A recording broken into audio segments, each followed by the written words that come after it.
Ito yung nakuha ko guys kanina. Lilinisan ko para panggamit.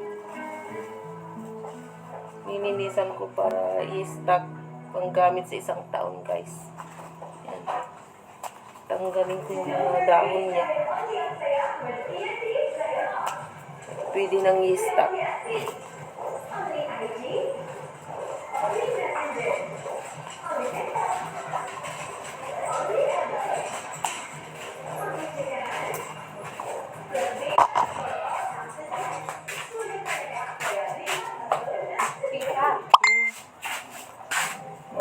Ano yan? Bayad ko. Nang? Yung sa pamasahe po. Sige, sige. Tita Michelle. Tita.